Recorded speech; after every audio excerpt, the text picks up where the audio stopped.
ایک بھی بہت ہے۔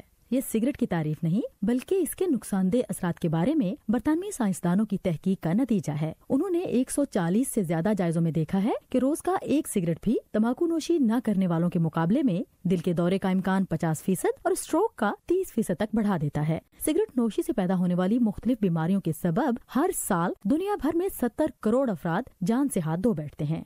سگریٹ نوشی کے نقصانات سے آگاہی کے باوجود آج بھی دنیا بھر میں 1 ارب افراد سگریٹ نوشی کے عادی ہیں۔ امریکن لنگ ایسوسی ایشن امریکی حکومت پر زور دے رہی ہے کہ وہ سگریٹ خریدنے کی قانونی عمر 18 سال سے بڑھا کر 21 سال تک کر دے۔ اس سے سگریٹ خریدنے والے 15 سے 17 برس کے نوجوانوں کی تعداد کم ہو جائے گی، کیونکہ وہ زیادہ تر 18 سال کے اپنے دوستوں کو سگریٹ خریدنے کے لیے کہتے ہیں۔ اس سے بڑے یعنی 19، 20 اور 21 سال کے لڑکوں سے وہ کم ہی ملتے جلتے ہیں۔ فی الحال صرف 5 امریکی ریاستوں نے سگریٹ خریدنے کی قانونی عمر 18 سے بڑھائی ہے، لیکن سگریٹ بنانے والی کمپنیاں بھی اب مارکیٹ میں نت نئی مصنوعات متعارف کروا رہی ہیں۔ دنیا کے 180 ممالک میں سگریٹ فروخت کرنے والی امریکی کمپنی فلپ مورس نے آئیکوس نامی پروڈکٹ تیار کی ہے۔ اس میں تمباکو کو جلایا نہیں بلکہ گرم کیا جاتا ہے۔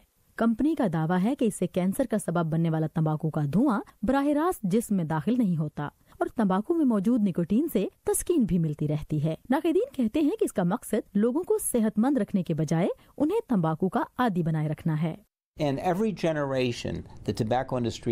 دور میں تمباکو انڈسٹری ایسی پروڈکٹس متعارف کرواتی رہی ہے جن کے بارے میں ان کا دعویٰ ہوتا ہے کہ یہ نسبتاً کم نقصان دہ ہے، لیکن حقیقت یہ ہے کہ اس سے لوگوں کو تمباکو نوشی کا عادی بنانے کے علاوہ اور کچھ نہیں ہوتا۔ لیکن امریکہ کی فوڈ اینڈ ڈرگ ایڈمنسٹریشن یا FDA کا کہنا ہے کہ آئیکوس جیسی پروڈکٹس کے ذریعے نکوٹین کی سطح اس مقام تک لائی جا سکتی ہے جس کے بعد لوگ سگریٹ ترک کر سکتے ہیں۔ دوسری جانب ای سگریٹ یا الیکٹرانک سگریٹ تقریباً 10 سال سے امریکہ میں فروخت ہو رہے ہیں۔ ان کا صحت پر کیسا اثر پڑتا ہے یہ ابھی واضح نہیں، لیکن تحقیق سے پتہ چلا ہے کہ ای سگریٹس نوجوانوں اور بڑی عمر کے افراد کا تمباکو نوشی کی جانب رویہ مختلف طرح سے متاثر کرتے ہیں، لیکن معمر افراد کو یہ روایتی سگریٹ چھوڑنے میں مدد بھی دے سکتے ہیں۔